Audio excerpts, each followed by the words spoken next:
Praise the lord. પ્રભુ ઈસુના નામમાં આપ સર્વને પ્રેમી સલામ. પ્રભુના વચનોમાંથી શીખવા માંગીએ છીએ. યશાયા પ્રબોધકનું પુસ્તક 55મો અધ્યાય અને 6ઠ્ઠી કલમ. ત્યાં લખવામાં આવ્યું છે, યહોવા મળે છે એટલામાં તેને શોધો, તે પાસે છે એટલામાં તેને હાંક મારો.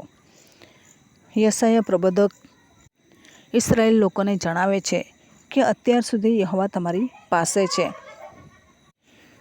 યશાયા પ્રબોધક ઇસરાયેલ લોકોને જણાવે છે કે યહોવા મળે છે, તે તમારી પાસે છે, ત્યાં સુધી તમે તેને શોધો. તે પાસે છે ત્યાં સુધી હાંક મારો. તમારા પાપો એવા થઈ જાય કે ઈશ્વર તમારાથી દૂર જતા રહે, ઈશ્વર તમારી પાસેથી હટી જાય, એના પહેલાં તમે એને હાંક મારો, તમે એને પોકારો કે જેથી યહોવા આપણને મળી શકે, યહોવાને આપણે શોધી શકીએ. પરંતુ ઘણી વખત પાસે હોય છે ત્યારે આપણને પડેલી હોતી નથી કે યહોવા મારા જીવનમાં આવી રીતના રહેશે, એવું આપણે વિચારીએ છીએ. પરંતુ આપણે જ્યારે જે સમયે મળે છે તે સમયમાં શોધીએ છીએ, એવા સમયમાં શું થાય છે કે આપણને ઈશ્વરના આશીર્વાદો પ્રાપ્ત થાય છે. તે પાસે છે એટલામાં તેને હાંક માર. દૂર જતા રહેશે. તમે પાપ કરી બેસો પછી હાંક મારશો તો એ દૂર હશે, નજીક નહીં હશે. એટલા માટે ઈશ્વર સાથેના તમારા સંબંધોને વ્યવસ્થિત કરી લો. દરરોજ હાંક મારો, દરરોજ એને મળો અને દરરોજ મીઠી સંગત માણો, અને પછી તમારી સંગત વધારે ને વધારે ગાઢ અને મજબૂત બનતી જશે. એક ભાઈ હતા અને આટલા બધા પ્રભુ પર વિશ્વાસ નહીં કરતા હતા. કુટુંબીજનો કહેતા હતા કે તમે વિશ્વાસ કરો, પરંતુ નહીં વિશ્વાસ કર્યો. અને છેલ્લે બીમાર પડ્યા તો 2 મહિના ચર્ચમાં ગયા પછી આ વચન એમને મળ્યું અને થોડા જ સમયમાં પછી એમનું મૃત્યુ થયું. 2 મહિના સુધી ચર્ચમાં ગયા. એટલે યહોવા મળે છે ત્યાં સુધી એમણે ચર્ચમાં ગયા અને પ્રભુને જીવન સોંપ્યું, અને એ પ્રમાણે એમને સ્વર્ગના માટે દરવાજા ખુલ્લા થઈ ગયા. તમારા અને મારા જીવનમાં જ્યારે યહોવા સામે હોય છે તો છતાં પોકારતા નથી, યહોવા મળે છે તો છતાં હાય હલ્લો કરતા નથી, આપણે એમની સાથે રિલેશનશિપ રાખતા નથી, આપણને એની પડેલી હોતી નથી. દુનિયાની સાથે રિલેશનશિપ છે અને એટલા બધા ખોવાયેલા અને ફસાયેલા છે કે પ્રભુનું વેલ્યુ જ સમજાતું નથી, પ્રભુના સંબંધોનું વેલ્યુ સમજાતું નથી, પ્રભુનું વેલ્યુ સમજાતું નથી. એ ક્યારે સમજાય છે? જ્યારે દુઃખોનો આભ તૂટી પડે છે, એવા સમયે પ્રભુનું વેલ્યુ સમજાય છે. જે માણસોથી નથી થઈ શકતું, એવા સમયે આપણે ઈશ્વરને યાદ કરીએ છીએ, ઈશ્વરને પોકારીએ છીએ. પરંતુ જ્યાં સુધી લોકો સાથે આપણા રિલેશનશિપ સારા હોય છે, આપણને કોઈ વાનાની ખોટ હોતી નથી, એવા સમયે આપણે યહોવાને નથી પોકારતા, પરંતુ આપણે લોકોના સંબંધોમાં ગૂંચવાયેલા, ફસાયેલા, જકડાયેલા હોઈએ છીએ. જેવા દુઃખોનો મુસીબત તૂટી પડે છે, ઓટોમેટિક મનુષ્ય સાથેના સંબંધો કટ કરીને ઈશ્વરને શોધતા થઈએ છીએ. સુખમાં કેમ નથી શોધતા? સુખમાં બી શોધીએ અને દુઃખમાં પણ શોધીએ. યહોવાની કિંમત જો આપણને હોય ખબર, તો આપણે એમને શોધતા રહીશું. આપણી પાસે કોઈક સોનાની વસ્તુ હોય તો એને આપણે સાચવીએ છીએ, વારંવાર એને જોઈએ છીએ, વારંવાર સલામતીની જગ્યા પર મૂકીએ છીએ અને યાદ રાખીએ છીએ કે આ જગ્યા પર છે અને આટલી મોંઘી વસ્તુ છે. સતત આપણી નજર ત્યાં હોય છે, ચેકિંગ કરતા રહીએ છીએ. ચોર આવે તો આપણે છુપાવીએ છીએ. તો એવી રીતના પ્રભુ આપણા એટલા મોંઘા અને મૂલ્યવાન છે, તો એને વારંવાર ચકાસીએ, સંબંધોને તપાસીએ કે ઈશ્વર સાથે આજે હું વ્યવસ્થિત હતી કે પછી હું બરાબર નહીં રહી શકી. મારા સંબંધો અને લોકોના સંબંધોમાં, ઈશ્વરના સંબંધોમાં કંઈક જુદું થઈ રહેલું છે, એ આપણે વિચારવાની જરૂર છે. ઈશ્વર સાથેના સંબંધો આપણા ઠીકઠાક હોવા જોઈએ. મનુષ્ય સાથે સંબંધો કેટલાય બી સારા રાખીશું, પરંતુ રિપોર્ટ શું આપશે કે આ તો આમ છે તેમ છે, લાંછનના જ રિપોર્ટો આવશે. એ રિપોર્ટોની આપણને જરૂર નથી.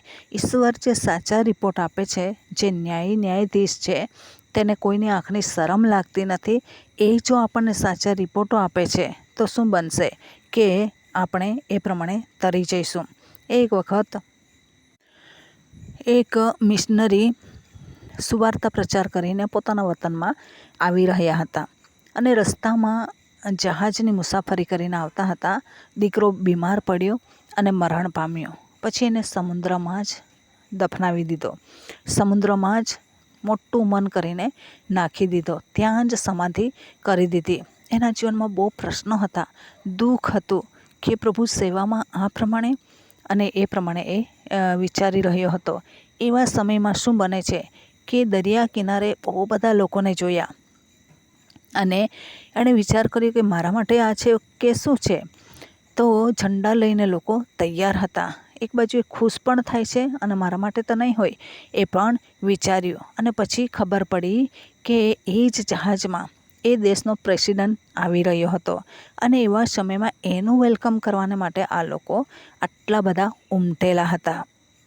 પહેલાં મિશનરીને બહુ ખોટું લાગ્યું અને એમણે ઈશ્વરને સવાલ કર્યો, ઈશ્વર, તમારી સેવા કરતાં કરતાં તમે જ્યાં મોકલ્યા ત્યાં હું ગયો. તમારી સેવા કરતાં કરતાં મારા દીકરાને પણ મેં ગુમાવી દીધો. એને દફનાવ્યો પણ નહીં, દરિયામાં નાખી દીધો અને મારા માટે કોઈ જાતનું સ્વાગત નથી. આટલું બધું સ્વાર પણ મેં કર્યું. મારા માટે શું છે આવકાર? મારા માટે શું પ્રશંસા છે? મારું સન્માન ક્યાં છે? પ્રભુએ એને મીઠા અને કોમળ અવાજમાં કહ્યું કે બેટા, તું હજુ સુધી ઘરે જ નથી આવ્યો. તું ઘરે આવ પછી હું તારું સ્વાગત કરું છું. લાખો લાખો સ્વર્ગદૂતોને હું સ્વાગત કરવાને માટે કહું છું. તારું સ્વાર પણ મને ખબર છે. તારો દીકરો મરણ પામ્યો એ મને ખબર છે. તારા દીકરાને તે સમુદ્રમાં નાખી દીધો એ પણ મને ખબર છે. તું એકવાર તો તારી સેવા પૂરી કરીને અહીંયા આવ અને પછી હું તારું વેલકમ કરું છું. ઘણી વખત આપણે ખોટી જગ્યા પર આપણું સન્માન શોધીએ છીએ. જે જગ્યા પર આપણે દુઃખ વેઠવાનું છે, જે જગ્યા પર પ્રભુએ આપણા સન્માનને માટે કોઈ જ ચિહ્ન નથી મૂક્યું, ત્યાં આપણે કેટલા પગે પડતા ફરીએ છીએ. પ્રભુ, મારા માટે આ સન્માન હશે, મારા માટે આ પ્રાર્થના હશે, મારા માટે આ પ્રમાણે હશે, મારા માટે બાઇબલ વાંચન હશે, મારા માટે આ હશે. પરંતુ ત્યાં આપણું કોઈ સન્માન હોતું નથી, કેમ કે પ્રભુએ ત્યાં આપણને મૂક્યા જ નથી, સન્માન માટે ત્યાં રાખ્યા જ નથી. તો ત્યાં આપણે સન્માન શોધવાની જરૂર નથી, પરંતુ બીજી જગ્યા પર ઈશ્વરે આપણું સન્માન રાખેલું છે. તેથી આપણે એ પ્રમાણે એ જગ્યા પર શોધવાનું છે અને એ જગ્યા પર આપણા સન્માન પ્રભુએ રાખી મૂકેલા છે. તેથી ખોટી જગ્યા પર સન્માન શોધશો નહીં. પ્રભુએ જ્યાં દરવાજા બંધ કરેલા છે આપણા સન્માનના, આપણા તાલંતોનો ઉપયોગ કરવાને, ત્યાં કદી ખોલવાને માટે પ્રયત્ન કરવાનું નહીં. પ્રકટીકરણમાં લખવામાં આવ્યું છે, જેને હું બંધ કરું છું તેને કોઈ ખોલી શકતું નથી. પ્રભુએ બંધ કર્યું હશે, ખોલશો નહીં. એમાં આપણી ભલાઈ છે અને એવી રીતના આપણે યહોવા મળે છે તે જગ્યા પર યહોવાને શોધીને હાંક મારવાની જરૂર છે. તો આ વચન પ્રમાણે જીવન જીવવા પ્રભુ આપણને સહાય કરે. વચનનો આશીર્વાદ પ્રભુ આપણને સર્વને પૂરો પાડે. આમેન. પ્રાર્થના કરીએ. પ્રેમાળ પરમેશ્વર પિતા, અમે તમારો આભાર માનીએ છીએ, તમારી સ્તુતિ કરીએ છીએ. તમામ શ્રોતાજનોના જીવનોમાં તમે અદ્ભુત કામ કરો. તમે એમની સાથે રહો, પડખે રહો. વધુને વધુ તમારા મહેમાન માટે ઉપયોગી બનાવજો. તમામ શ્રોતાજનોના જીવનોમાં જે જે કષ્ટો, દુઃખો, મુસીબતો હશે, વધસ્તમ હશે, એ ઉચકવાને માટે કૃપા પૂરી પાડો. એમના જીવનના હરેક પ્રોબ્લેમો તમે લઈ લેજો અને પ્રભુ, તેઓ કદી પણ યહોવાને ગુમાવી નહીં દે, પરંતુ યહોવા મળે છે ત્યાં સુધી તેઓ શોધતા રહે. યહોવા પાસે છે ત્યાં સુધી તમને હાંક મારતા રહે, કે જેથી દૂર જાય તો પછી હાંક નહીં સંભળાશે. એટલા માટે પ્રભુ, તમારી કદર કરવાને માટે, કાળજી રાખવાને માટે તમે એમને સહાય કરો, મદદ કરો. તમને હાંક મારવાને માટે તમે કૃપા પૂરી પાડો. એવી ખાસ પ્રાર્થના અમે તમારી પાસે કરીએ છીએ. તમારા પરાક્રમી અને સામર્થ્યવાન હાથોની અંદર આ દરેક બાબતોને સોંપી દેતા આ પ્રાર્થના પ્રભુ ઈસુના મૂલ્યવાન નામની અંદર માગીએ છીએ. Amen. Thank you. Praise the lord. God bless you. Amen.